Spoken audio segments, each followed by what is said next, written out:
Pernahkah teman-teman melihat dua insan lelaki dan perempuan saling pandang, tersenyum tersipu malu, suap-suapan es krim bagai bayi?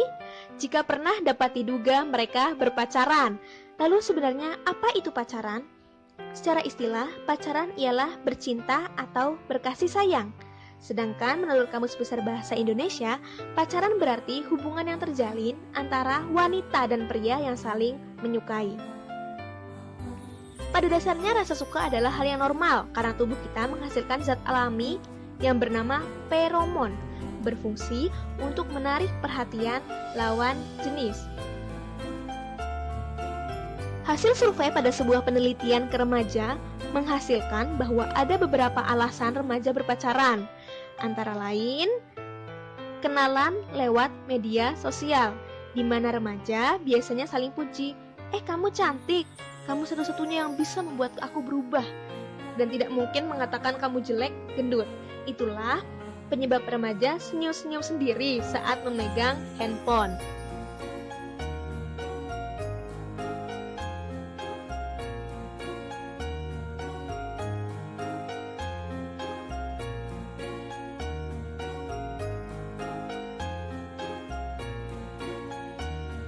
Faktor lain ialah film, sinetron, ataupun drama seperti Ganteng-Ganteng Tapi Singa, Anak Kahyangan, ataupun Cintaku Bertemu di Kandang Ayam. Adegan-adegannya tidak lepas dari yang namanya cinta-cintaan. Remaja lain juga mengatakan faktor orang tua yang kurang perhatian, terlalu membebaskan berpacaran, atau malah ada yang terlalu mengekang pacaran sehingga menjalin hubungan sembunyi-sembunyi bagai tentara yang tiarap di semak belukar. Terakhir tidak lain adalah pengaruh teman sebaya yang terlalu memotivasi untuk berpacaran, sehingga remaja tersebut ikut-ikutan pingin pacaran juga. Sebenarnya apa saja sih dampak berpacaran, baik dari segi positif maupun negatif? Yang pertama adalah prestasi belajar, bisa meningkat ataupun menurun. Dalam hubungan pacaran, pasti ada suatu permasalahan yang dapat membuat pasangan tersebut bertengkar. Dampak dari pertengkaran itu bisa mempengaruhi prestasi belajar, tapi tidak menutup kemungkinan juga jika mereka termotivasi justru untuk belajar. Yang kedua ialah pergaulan. Bisa juga meluas ataupun menyempit. Pergaulan sosial tambah meluas jika interaksi dalam peran hanya berkegiatan berdua, tapi banyak melakukan interaksi juga dengan orang lain, saudara, teman, keluarga. Namun pergaulan sosial menjadi buruk jika mereka hanya berduaan terus-terusan. Dari segi waktu dan juga uang, nah tentunya dalam segi ini biasanya lebih banyak negatif dibanding hal positifnya. Misal sangat ingin membelikan pacar kado ulang tahun sandal jepit swallow keluaran terbaru, tapi uang masih meminta ke orang tua. Waktu yang bisa dimanfaatkan untuk berkebun di hari Minggu pun mau nggak mau jadi berkencan dengan pacarnya. Selanjutnya adalah efek yang berbahaya, yaitu pacaran yang kebablasan dan meniru sinetron bisa menyebabkan perilaku KNPI yang menyimpang. Tentu juga menyimpang dari norma agama, norma Indonesia, dan risih dipandang masyarakat, terutama risih dipandang jombloan jomblowati yang bertebaran di muka bumi. Kissing atau berciuman, necking berpelukan, ada yang namanya petting, merambah lagi ke memegang kemaluan pacar, bahkan intercourse, berhubungan seksual yang bisa menyebabkan hamil di luar nikah, kehamilan yang tidak diinginkan. Padahal mental dan ekonomi belum siap atau belum matang. Akibatnya aborsi tidak aman, aib bagi keluarga, terutama bahan rumpian emak-emak yang sedang belanja sayur. Lalu bagaimana sih mengelola rasa cinta agar aman dan sehat? Sehat secara fisik. Jangan sampai ada kekerasan fisik seperti memukul, maupun kekerasan mental seperti berkata kasar dan dibentak-bentak. Yang selanjutnya adalah sehat emosional. Berarti pasangan itu berterus terang, pada si dia dan berkomitmen saling menyayangi dan memahami satu sama lain. Rasa cinta juga jangan menjadikan diri menjadi antisosial yang hanya berduaan saja. Pengembangan atau eksplor diri sangat dibutuhkan remaja agar mencapai kebahagiaan dan kesejahteraan sosial. Terakhir, sehat secara seksual.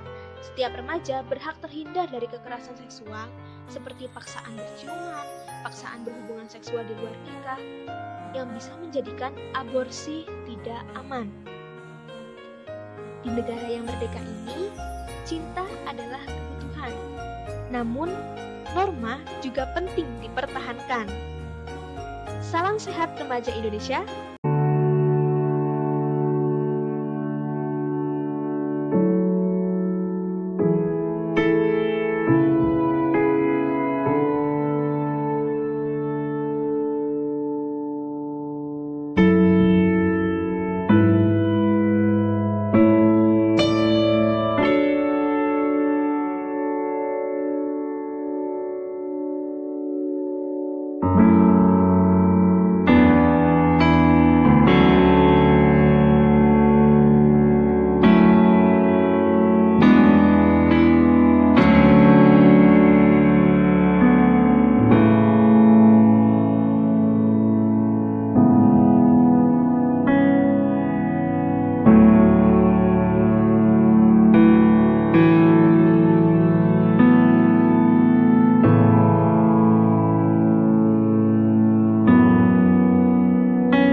Wala taqrabuz zina innahu kana fahisyatan wa sa'a sabila.